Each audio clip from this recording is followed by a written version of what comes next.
may yurid sawabad dunya nutihi minha.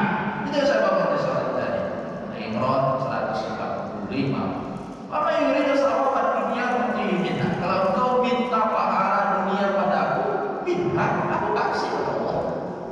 Wa may yurid sawabal akhirati nutihi minha.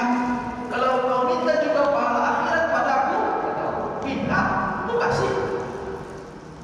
Kan begitu. Sama dengan ini Pak, para hamilatul Quran kita. Saya sebutnya hamilatul Quran, ibu bapak familiar dengan sebutan hafizul Quran, ya kan? Yang jadi imam masjid, dia kan tugasnya hanya imam masjid aja. Kewajiban dia kan memang sholat, kan gitu Pak.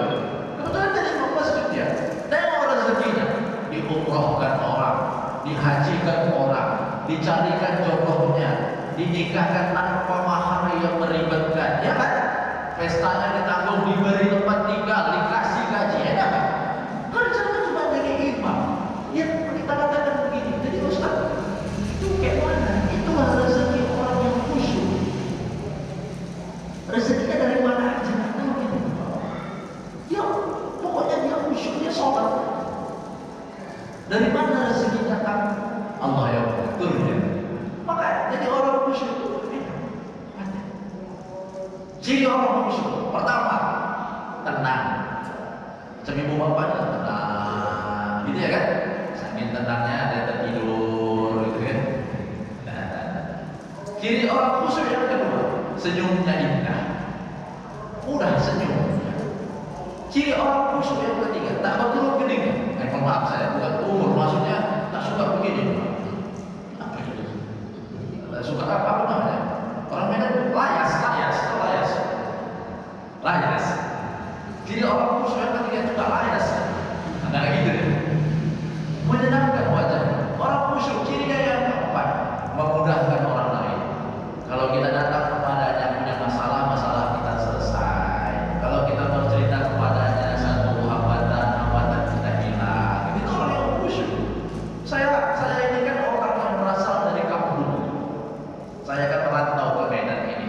Pada akhirnya saya jauh lebih lama di Medan daripada di kampung saya. Tapi ketika dulu saya sekolah, ada ulama, ustaz yang selalu kemana-mana pakai baju putih. Ya. Dia pakai jubah putih, pakai sorban putih, pakai peci putih. Selopnya itu putih, merek Swallow. Kan putih kan Swallow kan. Tadinya dia hitam aduh. Kemana-mana dia pakai pakaian yang putih itu. Tak banyak cakap orangnya. Orangnya tenang dia. Begitu dia lewat rumah Pak, omak itu udah teriak dia, imam pulang. Udah lewat waktu, udah tanda mau masuk sholat, pulang. Mandi. Mama udah teriak. Kalau dia lewat itu setengah jam lagi nanti azan. Tidak pernah dia cakap banyak. Cakapnya 1-2 patah itu pun tak pernah sama sekali. Khusus saja. Dia lewat orang yang sedang sabung ayam, bubar. Dia lewat orang yang main gaplek di kampung, bubar. Padahal saya tahu dia nggak gigit deh. Tapi dengan ketenangannya dia lewat, orang yang berbuat sulit, bubar. Padahal dia nggak pernah sholat kan, bubar. Anak nggak pernah ngomong. Dia lewat. Oh masih jadi. Tapi begitu orang nampak dia, orang segan, khusyuk. Allah beliau sekarang sudah berpulang rahmatullah. Saya menyaksikan betul ini. Dulu saya kecil nampaknya tenang kata. Sekarang kalau mengingat-ingat beliau itu, saya katakan bahwa inilah contoh orang yang khusyuk, husnul khatimah. Insyaallah. Begitu ibu bapak. Sampai tak kita kata hati. Kalau kita bisa sampai ke tahap itu, apapun ibadah yang kita lakukan, semuanya merasa punya makna dan berubah.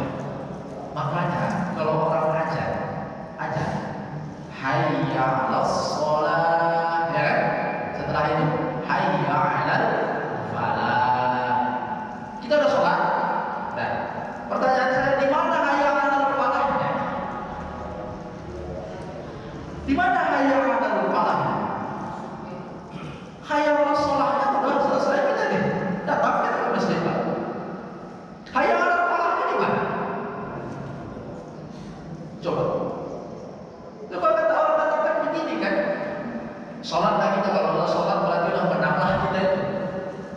Coba kita balik.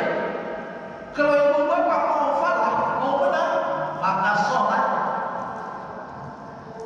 Menangnya itu dalam urusan apa ya? Terserah ibu bapak. Kita kan punya apa ya? Keinginan-keinginan ke depan. Hal-hal yang ujung, hal-hal yang kita impikan ke depan. Kita kan punya cita-cita, kita punya angan-angan. Kata Allah, kalau mau falah, kalau mau itu tercapai, kalau mau itu menang, sholat. Karena sholat itu bukan hanya sebagai melaksanakan kewajiban, tapi juga memudahkan pikiran, menyelesaikan masalah, menenangkan hati. Itu perintah Allah.